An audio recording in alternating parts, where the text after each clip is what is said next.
my God. He kicked her kneecap. She's all messed up. Spider Jai's got a folding chair and she's going to smack him in the head with it. Oh, WWE star. Are you a big WWE fan at all? We're not talking about WWE. Do you, at all? Do you know what happened? Okay, because I'm a huge... I'm a fan. Do you know what happened? I went to WrestleMania. When? When I was a kid. I loved this shit, right? Wait, which one? Oh, I can't remember. It was when it came... No, did I go to WrestleMania or was it Raw? I can't remember. It was probably Raw because you would know if it was WrestleMania. Maybe not. I don't know. I can't remember. So it was a Raw. It was probably Raw. I don't know why. It was a big event. You went to a big event. It was a huge event. So it was as good as a WrestleMania because it was super awesome. Cool. So I was totally into WWF back then. All right. And then the whole Bret Hart thingy happened. The Montreal Screwjob? And that was it for you? No, but that at the same time. Okay, so that happened. Yeah. But then also the whole sexism thing, it became so much more of a soap opera. It was brutally sexist. Yeah, it was starting to, because before it was only Macho Man's wife that was really in it. Yeah, Elizabeth. And so it wasn't. Elizabeth. And so it wasn't that obvious with the sexism. And I was a kid and I was like, the Iron Sheik, he has a metal thingy in his shoe, shit like that. Yeah, he had a horseshoe with some shit. It's awesome. So and you believe it's real. So I was fine with that. Mm-hmm. And then obviously the whole Bret Hart thingy, and that was awesome. Bret Hart was great. And then the real, when Shawn Michaels? When Shawn Michaels was with his tag team. Mm-hmm. And DX? Yeah, they were awesome because they were real wrestlers. It wasn't real. It's still scripted. But they still had technique where Steve Austin, he's not, what the fuck does he do, right? Steve Austin is one of the most technical wrestlers of all time. But he wasn't doing it. Of course he was the ringmaster. Austin, whatever. A Stone Cold Stunner? Yeah. You need to go back to the network, which is available in Canada now, and take a look at that stuff. He wasn't doing that shit, right? He did become a brawler. Yeah, and Shawn Michaels? Shawn Michaels stopped doing it too, but I remember Shawn Michaels when he was a tag team, because obviously they're great wrestlers. Yeah. They can't make it to this level unless they learn shit. They're elite level stuntmen. Yeah. Doing live soap opera and stunt work. But the thing is, and it's a male soap opera, totally. And so then what happened. So then the Bret Hart got screwed, and then also it became far more sexist. Brutally sexist. The plastic surgery, China man shaping her face to look like I don't know what, all this shit. And then it was just getting too much. I was like, I can't deal with this because it's disgusting. It's obviously disgusting. It was to the point where it became uncomfortable to watch with your parents. And as a teenager, as a boy, probably, yeah. Getting a hard on. Well, yeah, is that all it was? It was just about getting boners, cracking the chub, and watching wrestling. Okay, come on. The tops were this plastic, and they were told to get plastic surgery all the way. I would imagine, a lot of them. The silicone, and so they're this big, and it's ridiculous. So and then it also stopped becoming wrestling. It was more drama and that Attitude Era. And so I stopped. Unfortunately, I stopped before. I did watch when Rock was there, but after Bret Hart, that was the end for me. That's when you started walking away. And I miss The Rock, which honestly is not a big deal because you get to watch him be cool on movies. He's everywhere now. You can't get away from The Rock now. Spider Jai, you can't get away. Do you love that? Do you love your nickname on the show? That is my nickname. That's my name. All the time? Outside of the show too? Well, in all my media, social media shit. Oh, I had no idea. That's why I said Spider Jai. I haven't Instagrammed anything you've got. I haven't followed you on Instagram or Twitter. But do you have a do you have a Twitter handle? An Instagram handle? I'm an academic man. We don't. And I'm an humanities academic. I'm an academic man. We don't get. My whole industry. Did you see Tory? How Tory. It's the Tory building, University of Alberta, Tory. Oh, okay, yeah. It's a Bestos falling apart building. Yeah. And then next door is engineering, gleaming sci-fi. What's engineering? Of course, it's going to be Star Trek over there. Yeah. So that's academic arts, humanities. They don't have any technology. We still use projectors, probably. No way. Do you have there's the overheads? The overhead projectors? The overheads. And so for me to actually even know anything about the internet is amazing. Just that you even got there. Just that you even know that there's a box that will get you online. You should see academics, especially in my industry, because we're everything's in the books. You have to go to the old sources. Yeah. And we're not taught. There's some digital humanities that have stuff. For anybody who doesn't know, and mostly for me too, that's my cop out. For people listening who don't know, meaning me, i.e. this guy. When you say academics, academia, what was your what was your field and why was it like that? What was the reason that they just didn't evolve into scanning their books or putting that information online? I think there's no money. Is that what it is? Well, the thing is, first of all, like who knows? And somebody's going to argue me on this, right? Because I'm not. Fuck them. I'm not teaching in a university, opinion. Right? But you have an industry that isn't getting money. You have a discipline that doesn't get money from corporations because, come on, how much does an archaeologist make, and where are they getting money? Like, you know. Wait. Are you doing archaeology? I did archaeology. Yeah. Get the fuck out! Indiana Jones style archaeology? Of course, I stole from Nazis. Do you have an Ark of the Covenant in your basement, like a replica? Is that your coffee table? Oh, god damn! I have the hat, the leather jacket. Oh, the whip. Yeah. None of this is Dom shit. You just have this because you're nerdy like us, and that's why you're here. No, but archaeology, that's a really cool field, though. Is that are you still in that? Is that your field? Okay, I was listening. This is funny, actually, that you mentioned this because I love CBC Radio 2. It is pretty awesome stuff. And people knock Canadian stuff. They need to get out of junior high when Canada stuff's uncool. CBC Radio 2 is awesome. Hey, just not to interrupt you real quick here. Uh-huh. That was my downer that we never got around to. What, was CBC? It Vinyl Cafe or? Oh my god, he died! Yeah, that really. That was a huge downer for me. I found out Vinyl Cafe. I knew about Vinyl Cafe, but I was so in Europe and stuff like that. So I had a dream to finally go see him, and then he fucking gets cancer and dies on me. It's brutal. I mean, as much as you want to say that guy's a I got an app. I got the app. This dude. Oh, no way. This dude created a Vinyl Cafe app, and it doesn't have any. It's not the full Vinyl Cafe, and it's to access to the stories and whatnot. It has 3 months worth, but you can get on CBC anyways. But I love him. That was a real bummer because we have funny. there's a client that we had who always had that on the radio. And when we go over there, get into, right? Yeah, you'd be trying to get work done, and all you hear is fucking Vinyl Cafe. Morally. And at first you want to be he's talking about some dog that bit him through a fence, and his parents called him a goober, and you just get sucked into it. Because he's such an amazing storyteller. He's your dad's friend's friend.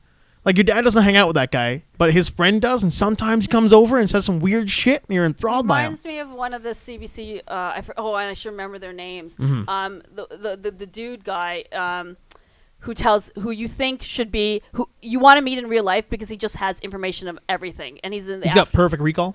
No, he tells interesting stories, and that goes back to what he was saying. So he was introducing. It was yesterday, and the Indiana Jones theme came up. On radio, too. And his show. And he was talking about... I love how he segues. And he was talking about how the archaeologist and the Indiana Jones, and he's talking about that. And then he says, but in reality, an archaeologist, a librarian, and all this, it's all about organization. And he actually segued from Indiana Jones to organization, which archaeology is all about, is really organized, to how somebody... the librarian found a lost this very famous composer wrote something for a Canadian pianist, and she or he was amazing, and it was lost for however many years, and it was found by this librarian in somewhere in Ontario. And he did this crazy segue from indie to archaeologist to librarian. That's some cool shit, though. And I forgot his name. The guy whose show it is on CBC. Yeah, because this is how he talks. This is how he segues. This guy's amazing. I will try to link that in the description below. He's so awesome. I'll probably forget because I suck at doing that. But then I might just put in a weird voiceover. It's going to be John Woods. It's going to show up and happen. He's awesome, and I listen to his show all the time. And CBC Radio 2, it's because they all have musicians, the Iranian chick, the Japanese guy, Tom, I can't remember the name. Tom Yum Soup. Don't be. I'm not going to be mean to him. No, but CBC. Don't be racist. I'm not being racist. I know, but the gore like that. Anytime you say something that's justice warrior justice. even remotely ethnic, they just want to jump on you. Yeah. But we're not going to get into that because we got into that last time. We got into it last time. Which is not going to be airing because apparently my volume was off. Well, you were way too far from the mic, and the two of us are too close.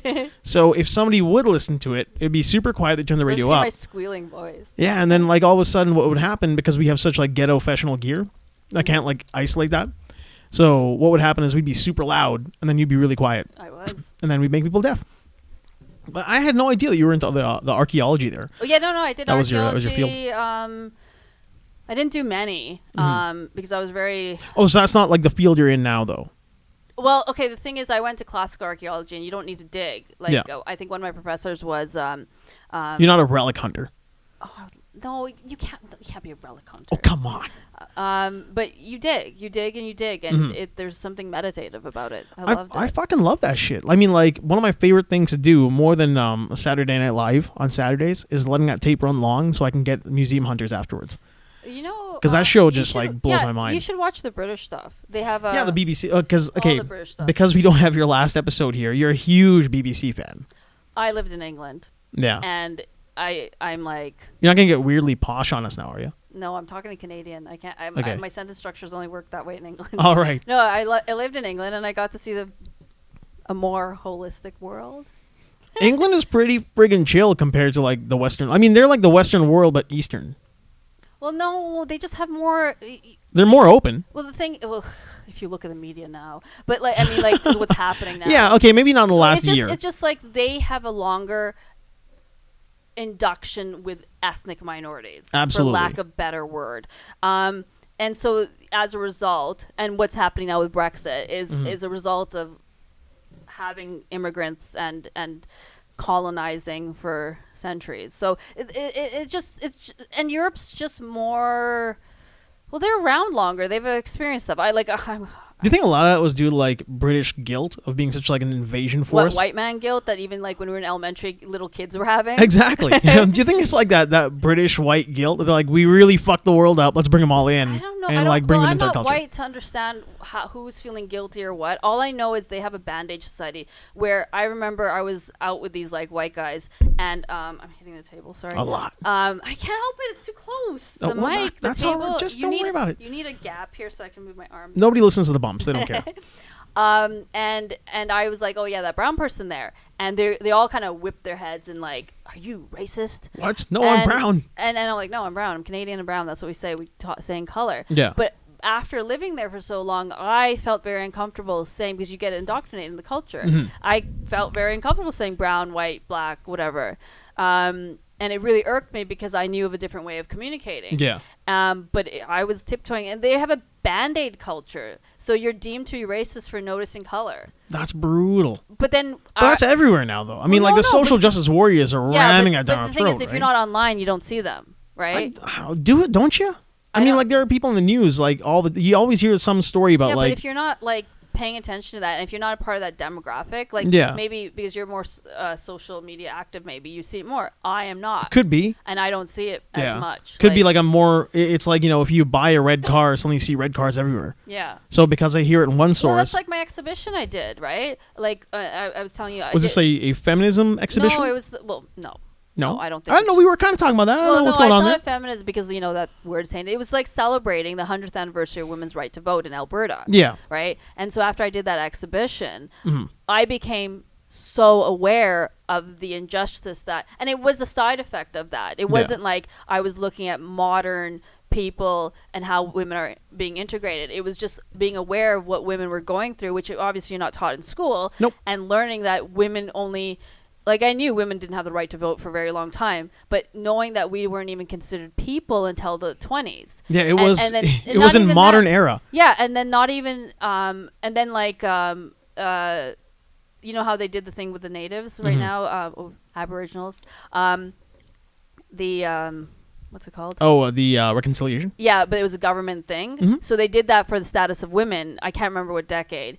But that was even closer. Mm-hmm. And so just realizing like, okay, this is the 50s, this is the 60s, this is the 70s or 80s when the Constitution came in. Yeah. And how they had to fight for women. There's just one, this has been a year now or so I'm going to totally forget. There's a clause in the Constitution, or is it the Bill of Rights? I can't remember. That was fought by women and women groups to make sure that you couldn't gender discriminate. Mm. And they had to fight it, and the Saskatchewan premier was the holdout forever. And so if that clause wasn't put in, women were going to, there was an open, because that clause wasn't in there, there was a possibility of then a loophole where women's rights wouldn't be considered equal as men. Wow. And I think they actually that's so fucked up and then don't even talk about the Aboriginals, like how that clause had to kick in as well for their stuff.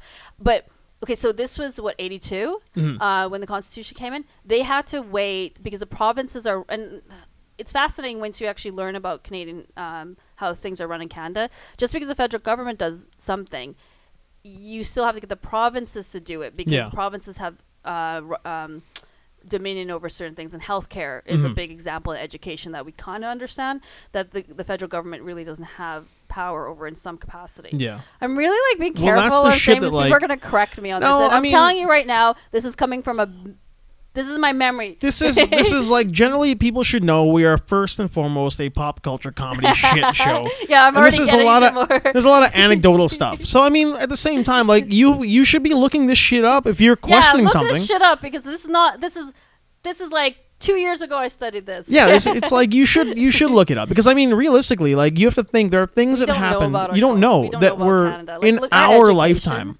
Yeah, look at education. If you're listening to this, then you were alive when a lot of weird shit was happening that you probably don't even fucking know about. Exactly. So what happened is 82 this was put in but it wasn't actually affected into law until 85 because they needed all the provinces to change their laws. Yeah. So you had 3 years to get equality with women, basically, for the laws in the provinces. So it didn't kick in until 85. Which That's insane. Which is crazy, right? Yeah, that's so that's crazy, within crazy. our lifetime already. Yeah. That's 30 years. Yeah. Whatever, 30 plus years. 32. Coming up on 32. Good, you know that. And so, so all of a sudden I started realizing this. And then I grew up with guys. I'm a tomboy. I wasn't aware of these things, even though I understood and I'm lucky. Yeah. I have a white name, which is androgynous. Yeah. Right? That's the word? Yep. Well, I mean, Is it this androgynous day or works. what is it? Androgynous. Is it? Could go either way. Yeah. Male or female. And It's not asexual. and the way I look. So I have been very lucky in Yeah. the sense I don't have the immigrant, I don't have the color factor against me, I don't have the You name kind of factor. blend in to Yeah. multiple. And my last name looks, as well. yeah. You can't tell where I'm from. So I've really been lucky in that way. And my industry is a female-dominated industry. Yeah. So I'm not aware of these. And maybe things have been against me because I do see it. Because obviously Indians are a patrilineal society. I see how brown guys will talk to me. And so I was always aware of it, but it didn't get articulated until I started doing this project. And then the whole women stuff, it's getting louder. And having seen that and then starting to see like Young Justice, like I was telling you that Young Justice got canceled even though the numbers were going up and it was women that were increasing their viewership, but hey, we can't sell to women for some reason. So you start like That's just getting lazy. these. Yeah. That's just fucking lazy. I mean, saying that you can't sell to women to me is just lazy in like so many different ways. So like you start seeing it and then I started now understanding and not get, I don't want to say I want to get on this bandwagon, but I'm starting to see it a lot more. And maybe it's eyes open or maybe I'm looking for it. I don't know. But I'm starting to be, I was aware of it before, but like there was this thing I just saw. It was a couple of days ago. This guy on Twitter. We're totally going on a woman thing. Nobody's gonna. No, it's all right. People should have a clue. We were gonna wait for others to join us, Yeah, but you instead can we're just edit it. we're just going. So it's tell not. you stuff. Who so cares? this guy on Twitter, Preach.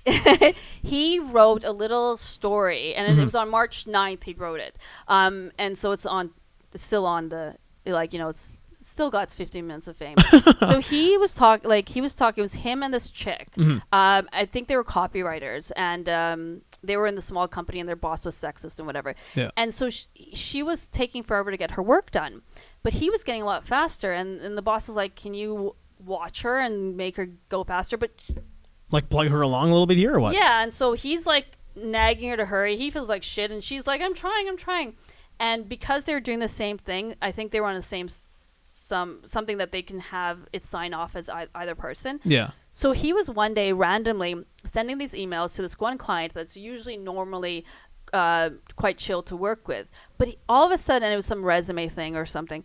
And all of a sudden, he was being combative. The client was. Yeah, the client was being combative. He was like, this is wrong. And always going back and just being not the greatest. And he's like getting really frustrated. He's like, what's going on? Then he noticed he was signing off as Nicole. Oh, brutal. And then he was like, hey, dude, it's Mike here. I'm taking over from Nicole. Yeah. So then he starts signing off under his name.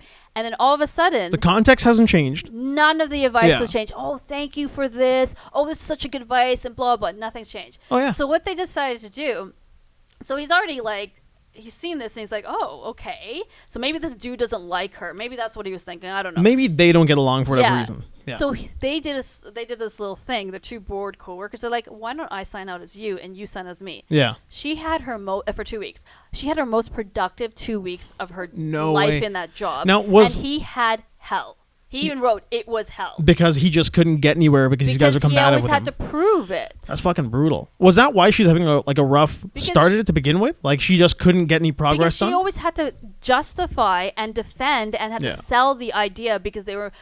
And it's not men only, it's women and men who are unfortunately treating women like that. Yeah. And all of a sudden it was like...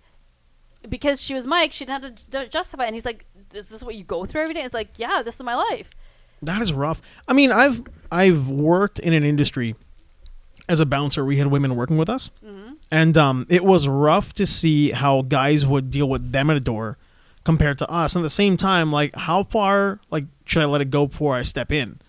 Like, am I like stepping on her toes by telling this guy to fuck off? Like, what's going on here, right? Yeah. Should I do it at all? Yeah. But then you watch somebody treat somebody like shit, and for me, like, I don't think of myself as seeing women as inferior, because some of the toughest broads I've worked with, and even that word, toughest broads, some of the toughest girls I've worked with, or toughest people I've worked with, have been women. Yeah. They're just as good at what they do in that industry as guys are. The thing is, people think the bell curve is like this. The bell curve is like this, and we cross over. Yeah, Some extremely strong women or whatever, and they're extremely, like, wimpy guys. It's like 50 Venn diagrams. All smashed into one. Yeah. So for me, the way I see it is I kind of consider myself like an egalitarian. I'm just if you're good at what you do, you should be treated well for what you do. Yeah. It's the way it is. So that's how I feel about it. But then some women don't take it like that. Like, well, you're stepping on my goddamn toes. Like, just back off, right? Now we're in a culture, because maybe the sex movement in the 60s, it's like, and especially I feel bad for white people, because at least like with ethnic minorities, we kind of have our like, we didn't have this sexual revolution, and so it's like we still have our roles, and for lack of a better word, like I would expect, and somebody's gonna kill me on this, but like as an Indian, and Punjabi, because you gotta look at culture. Like, if it was a Gujarati, I would know he's gonna like be cheap as shit. Come on, stereotypes. Oh, okay. We're going stereotypes here. We're dropping that's a how do you not judge stereotypes? The stereotypes come from they're so bloody cheap. Okay, I'm just gonna get myself in trouble. But I know with a Punjabi guy, because the way they're raised, they're going to, if I go out with them, they're gonna pay for everything. Yeah. I don't have a problem with that, but I feel bad for white people, because now it's like, I don't know how they navigate it, and I get stressed out if I go on a date with a white guy, because I don't know how things are working, and there's this comfort with an ethnic minority, even Asian or whatever, any Asian, because they're still in that, like, I pay for everything, especially Punjabi. It doesn't matter. It can be you're just hanging out as friends. You just know they're gonna pay. Yeah. And that I find comfort in that, because I'm not stressing out.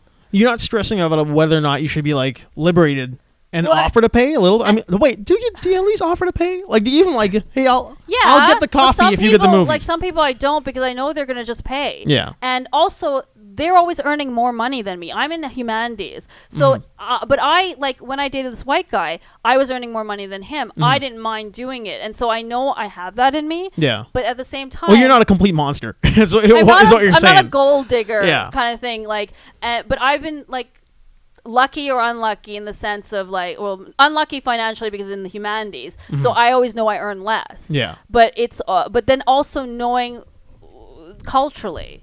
And people can agree and disagree, but I have not been in a position where, like, I'm a lawyer and accountant, I'm making money, it's equal. And maybe I would have been more westernized in that sense. But I've always been in the sense of, like, humanities, like, working 6 jobs and, like, getting nothing. So then I will, if my friends are paying, my guy friends, girls are different entirely. Like, you're not expecting anybody paying for you. But with the Punjabi community, like, I understand that, and I know what my role is. And so, and an ethnic minority, and it's not always the case, I'm just saying, right? But when it comes to, like,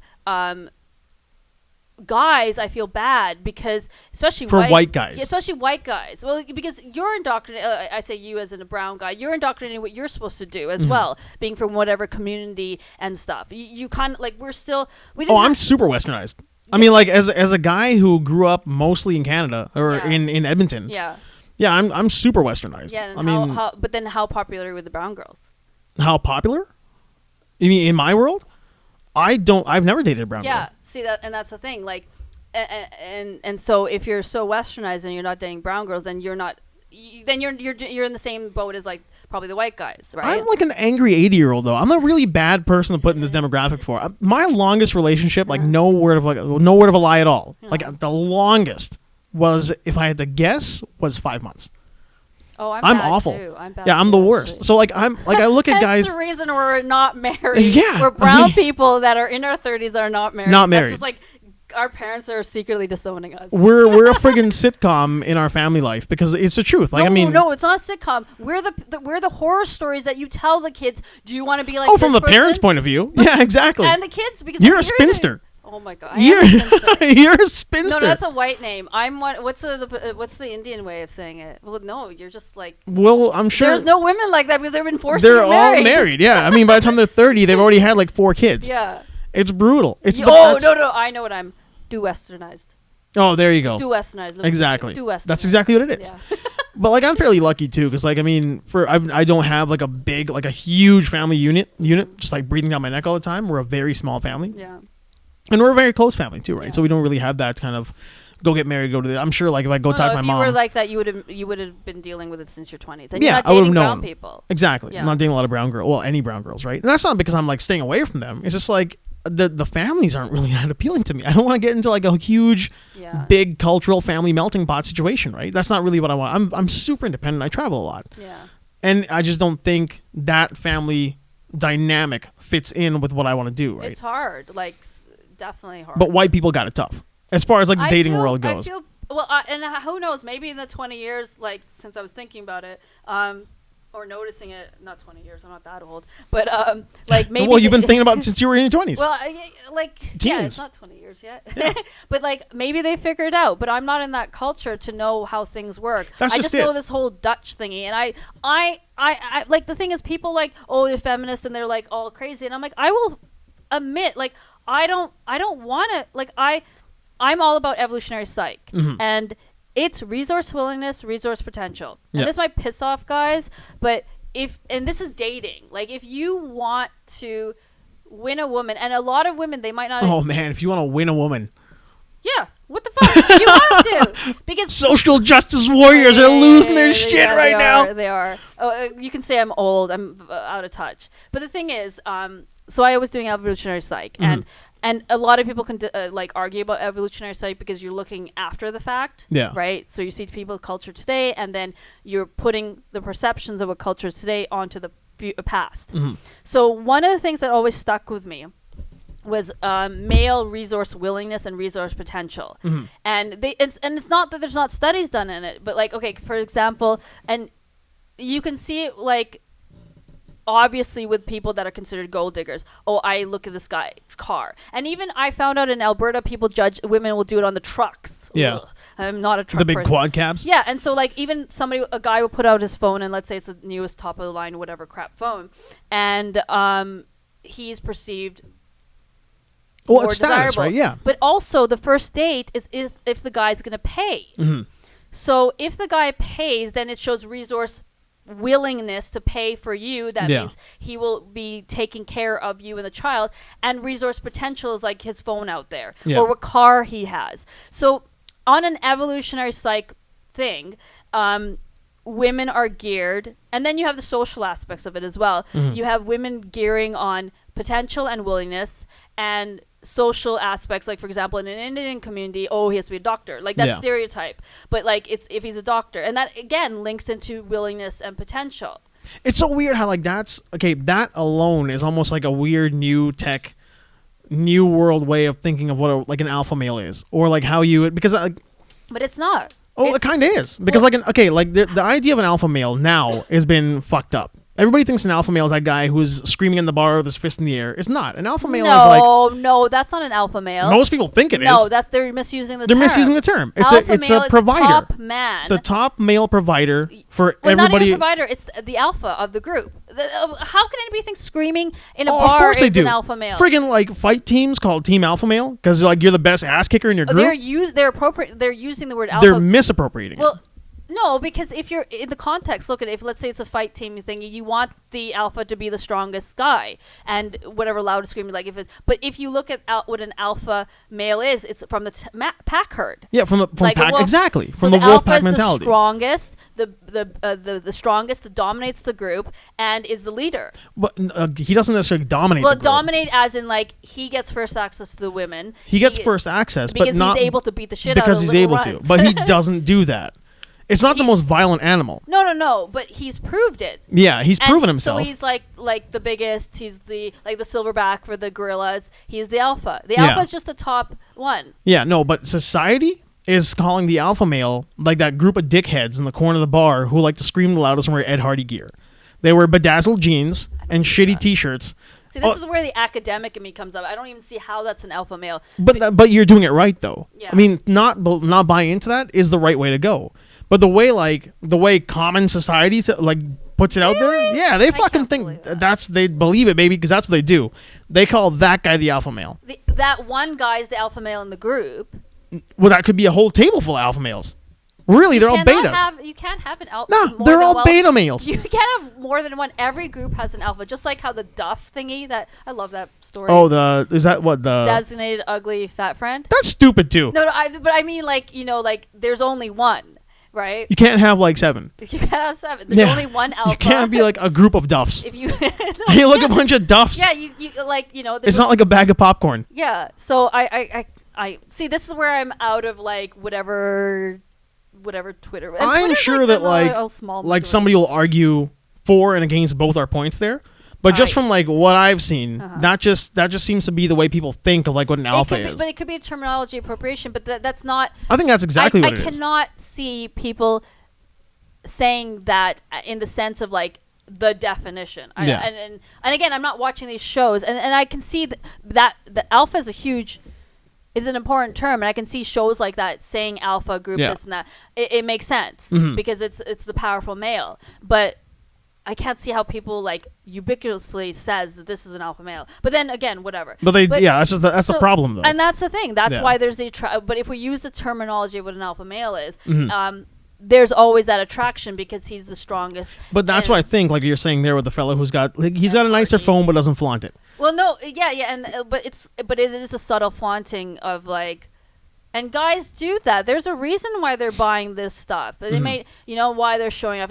Okay, I remember when I was getting CVs, and I didn't get many, so so I couldn't handle them. That's where I'm too westernized, marriage proposals CVs, where they want to see. So it was for people who aren't Indian. So people who don't know. So we have a CV is a resume.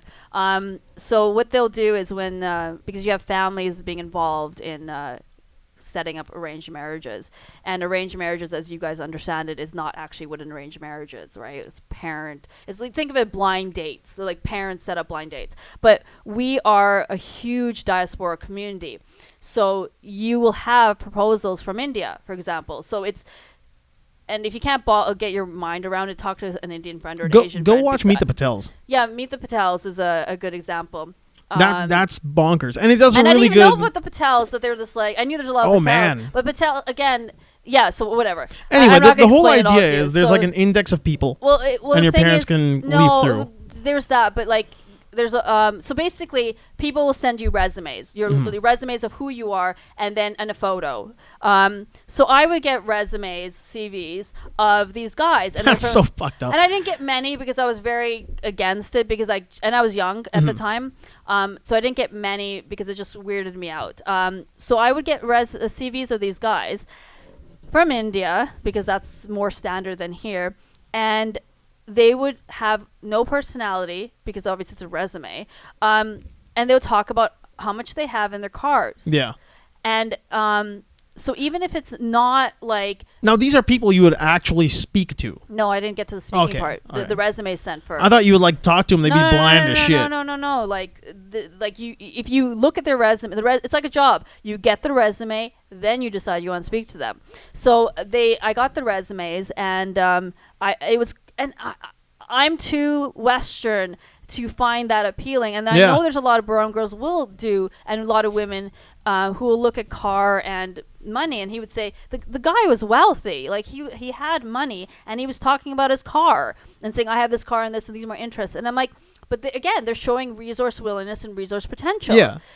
But that wasn't what was selling to me because I'm such a weird brown girl.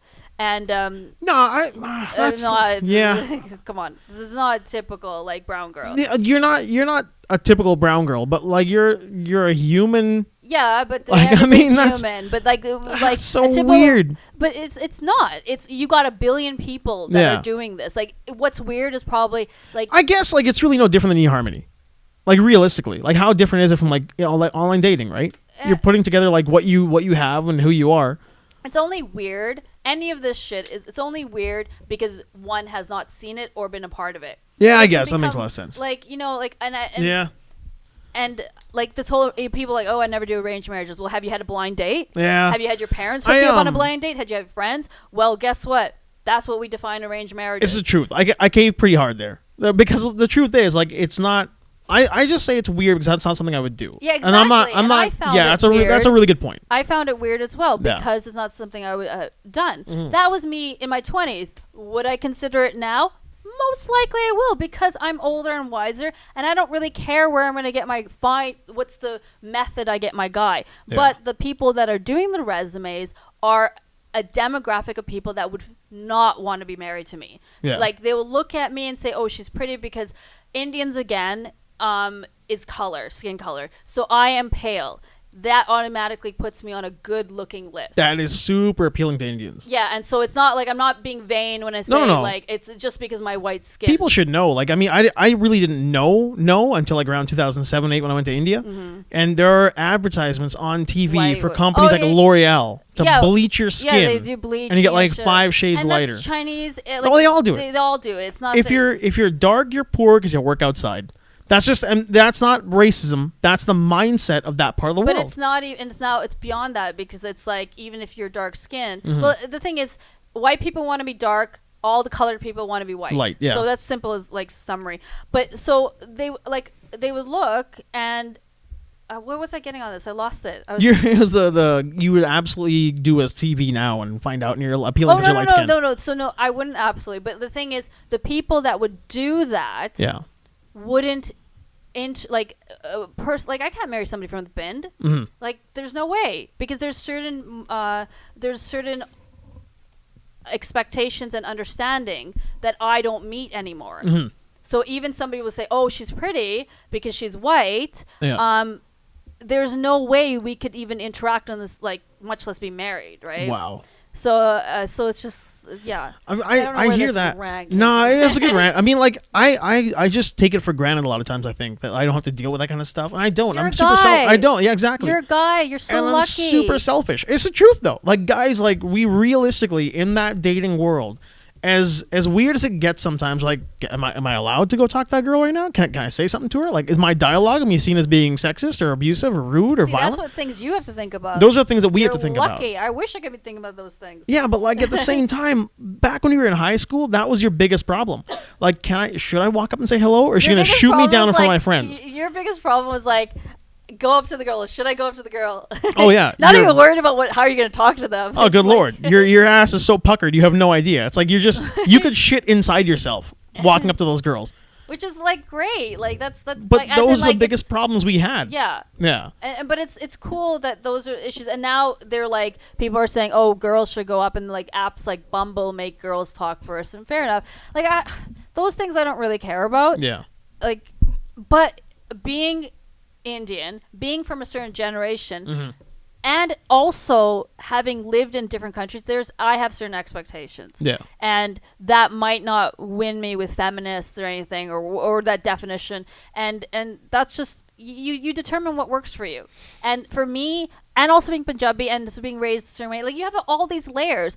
Like if somebody's gonna romance me, he's better and also, I'm just educated that I'm going to look at resource willingness and resource potential. You almost like grossed yourself out when you said that. If they're going to romance me, oh God! Like, no. But the thing is, no, it's more of the oh God that I'm going to look. I'm going to judge him on resource willingness. But this is like marriage. Yeah.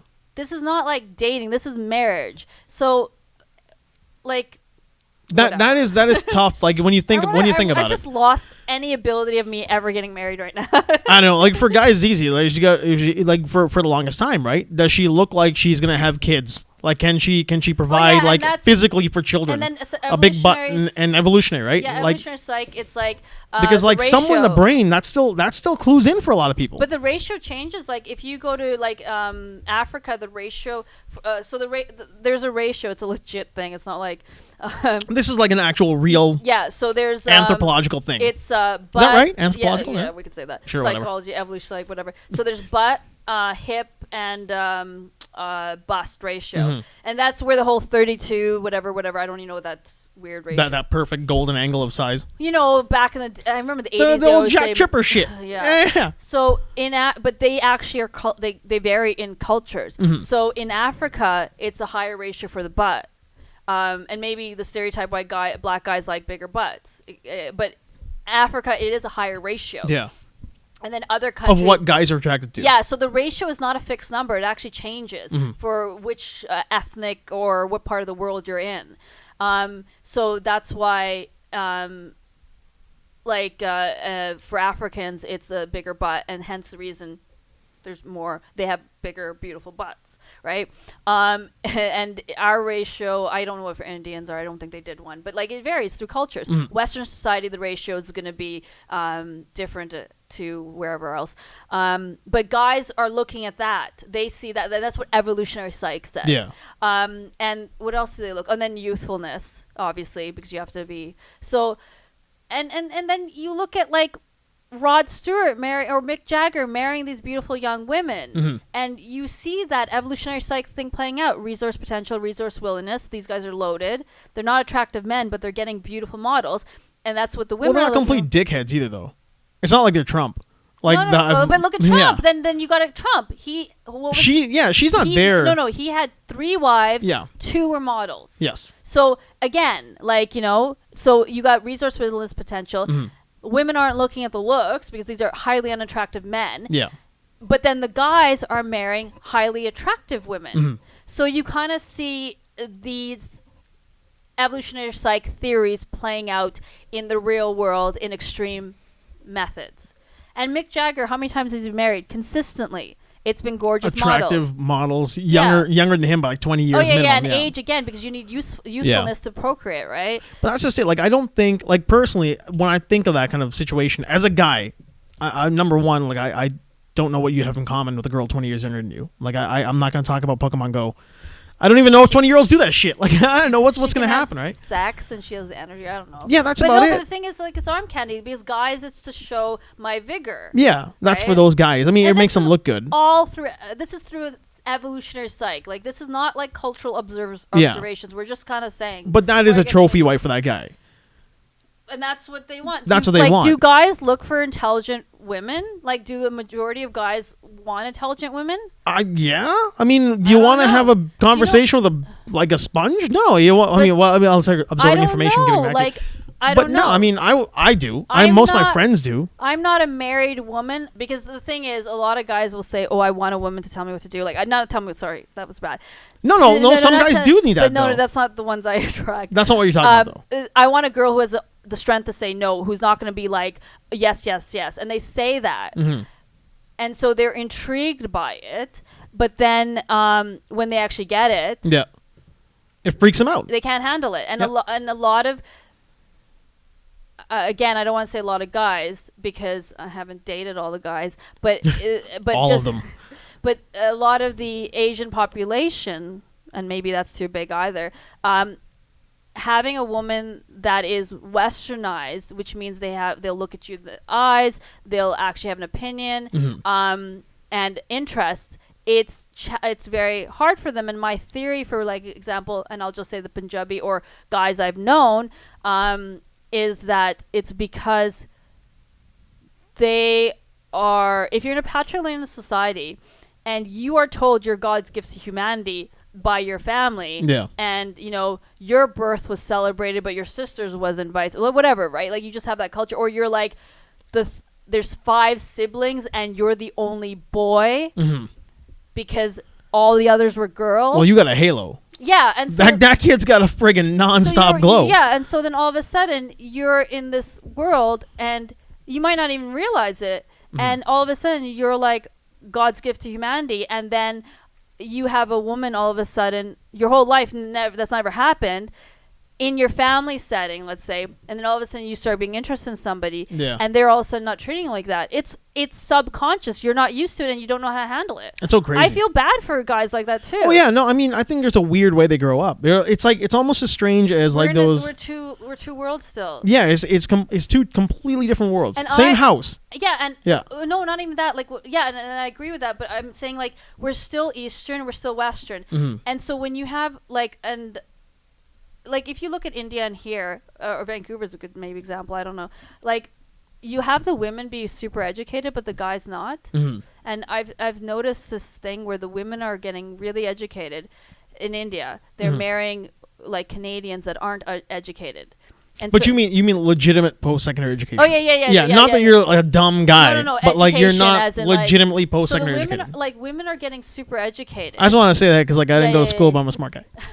no, and like they're like a nurse or like accountant, doctor. Like they get these qualifications. Yeah, they're in a professional atmosphere. Yeah, but they marry somebody who is working at Save-On or something like. Yeah, you know? He's a manager in a Save-On Foods. Not even. Give him that much. Come on. Okay. Now. So the thing is like and there's articles I've read about this is that like if you go to universities now it is more women. In my industry it's all women. Like you just even in university at my age I was seeing a lot more women than guys. Yeah. And so you're starting to have the women being more educated or women increasing their education. I don't know how to speak. You're seeing more women. I'm just trying to be very politically correct now because I think I've like slashed. Nah, whatever. Screw them. They don't listen to the show anyway.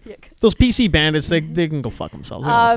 And so what you have is now is this weird thing because they were raised in let's say the 70s and 80s a certain way, but then. You when you're in your marriage world, let's say 90s, 2000s, sorry, not 90s for us, 2000s. Yeah.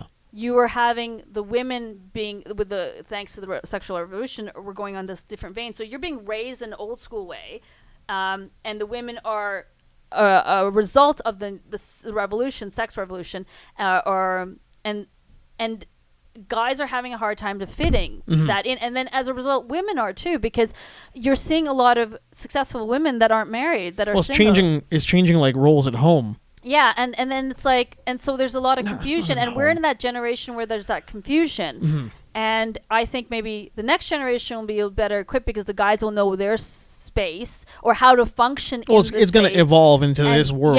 Then the women are going to know their space because everybody has spaces. I know people get like, oh, we should be equal, but you know what is equality? Like do you like yes, equal pay, equal jobs, yes, but in everybody's relationship there's something that they do in their relationship that the other person doesn't. Oh shit. I mean like and doesn't matter what your gender is. You could be better at something than the other person you're with. There is no way I'm doing the dishwasher. Yeah. Like, that's just like, you know, like that's just I don't use a dishwasher. I don't like dishwashers. I have a method of washing dishes, and I don't like it when people wash my dishes. Yeah, so everybody has their thing. Now we're being more specific. It's like you do the washroom, I'll do the kitchen. Like, you know, like we're getting more specific. I think we were like, even as kids, for us, we were still influenced by the 50s mentalities too, right? Like Flintstones and the I Love Lucy stuff. 50s because that's the white world. But weren't we influenced by that? I mean, we're in a white world. No, but our parents, how we were raised. You can't like fine. You might have seen the Flintstones and the American 50s. Yeah, but we were influenced by India 70s. You guys were. Or where were you? You're from. We're from Fiji. Yeah, so, but yeah, you had the 70s of what your parents were, but it's still the same because Fiji. It's similar, but it's not that rough. I mean, like we didn't have. Yeah, and that's why you're then as a result of what you are. But like if you're having a world where it's because you're still part of a country and a culture. Totally, I get that. Flintstones America, just because you were raised here, you got to look at how your parents were raised. Oh no, I am. But what I'm saying is like they were an arranged marriage, but they weren't that whole hardcore looking at resumes. Well, no, that's today's world. That's today's world, but like that didn't even carry into us as kids, at least for me, right? Yeah. So I definitely grew up influenced by Western TV. But the thing is, yes, Western TV, but Yeah. you got to look at who your role models are.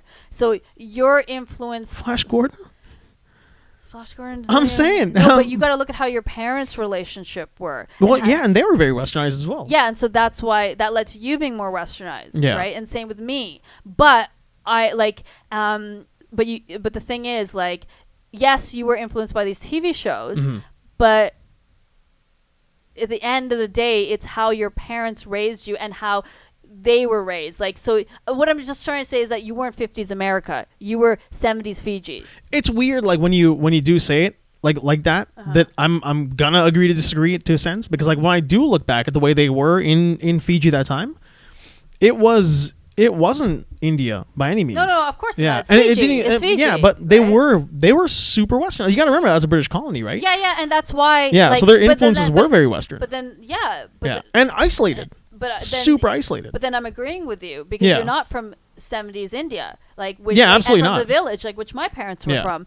But then then you have different things like how your parents want to integrate and stuff like that. It's all these layers, and everybody needs it's to wild. like pigeon it. Like it's hard because everybody's family is different, Mm-hmm. and our brain capacity doesn't allow us to see the minutia. We accept that there is there, but we can't like analyze it, and so we have to pigeonhole it. And Yeah, it's like it's funny. Like I think like the more we talk about it, like the differences, I think that's really why I was such a big Archie comics fan. I loved Archie. Yeah, no, like if I look at Archie comic, like Riverdale in general, Yeah. you just take that away from being an American suburb and put it on an island in the middle of the ocean and make them all Indian, and that's Fiji.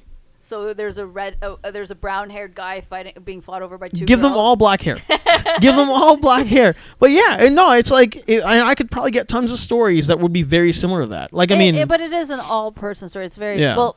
And One guy being chased after two women. it does relate to a lot of people. It relates to yeah, everybody. and that's why Archie's so successful. But yeah, right? it's like, I look at my mom. My mom was a rancher, essentially. I mean, they essentially were ranchers. They had my grandfather had he sold cars. He worked in a BP's out there and whatnot.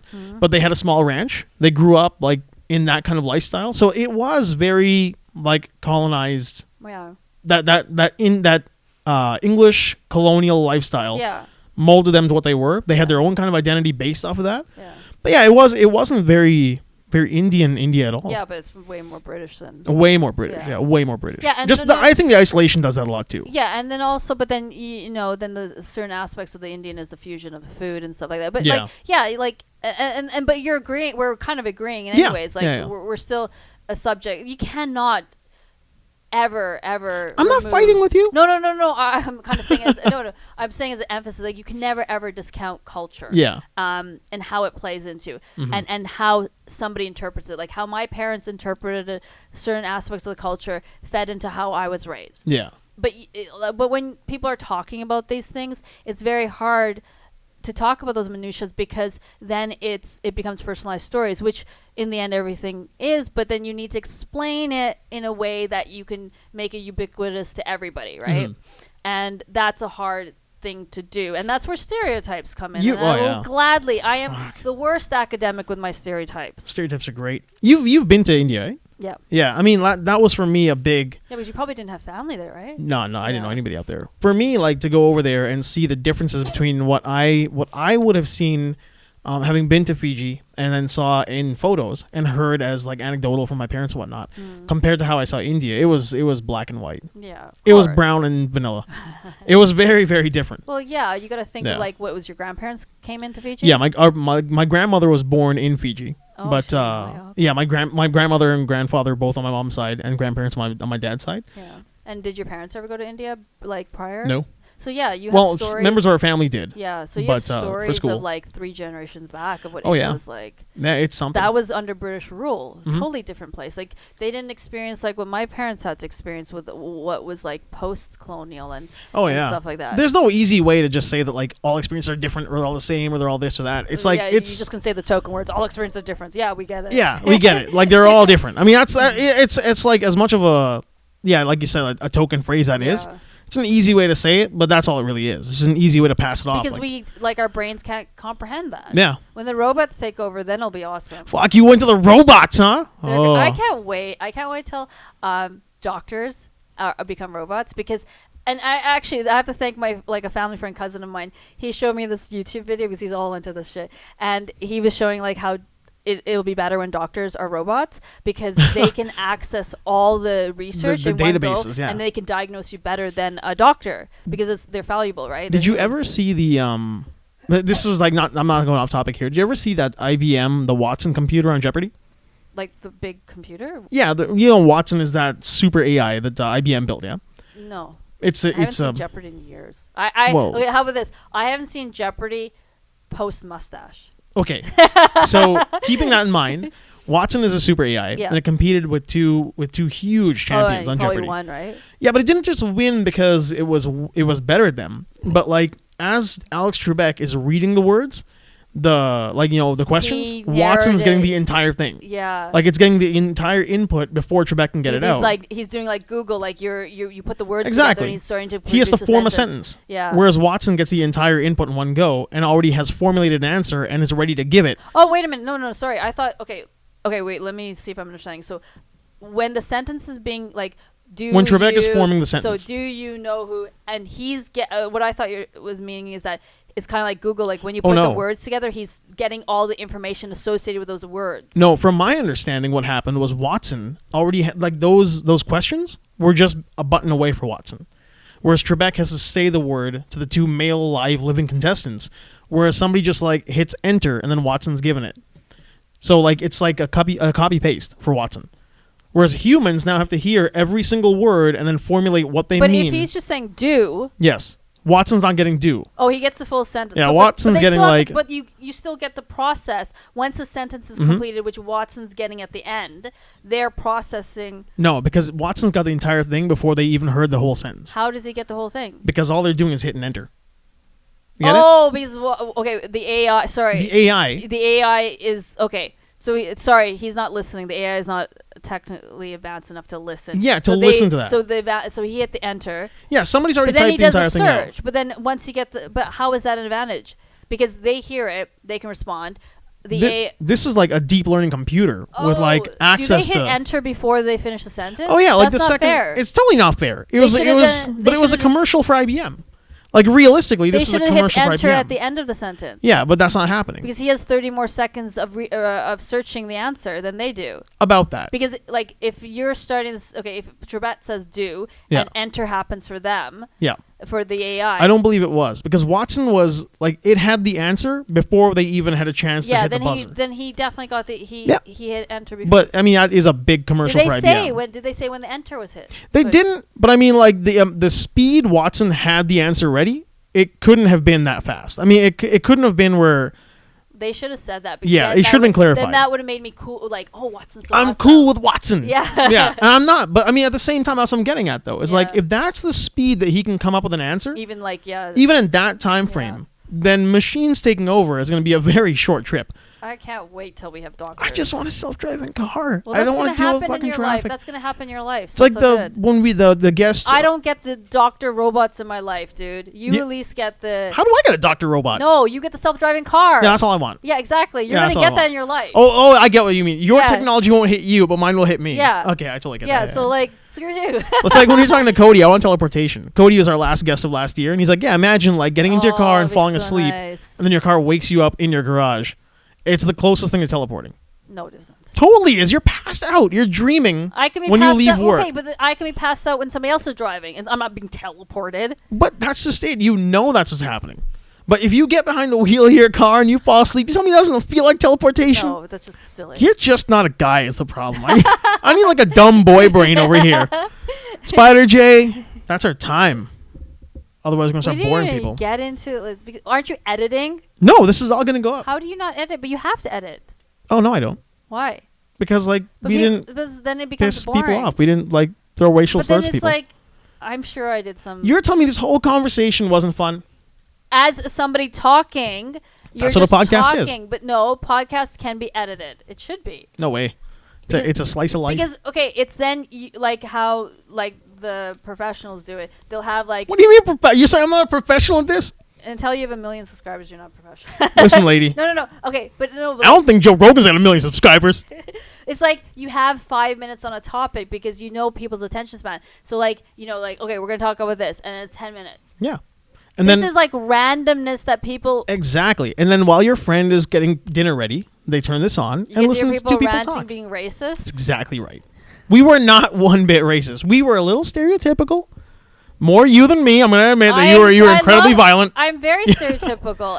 But that's part of the fun of this thing. Oh, yeah. And what's going to get me in trouble? It's not going to get you in trouble. Look, that's the problem with people in general, is they think like talking, okay, like the whole judge a book by their cover. Well, the problem is... Well, the book is Mein Kampf. I'm going to fucking judge that book. I would not judge the cover. I would want to read it anyways. Yeah, exactly. But now I'm going to know what it's about.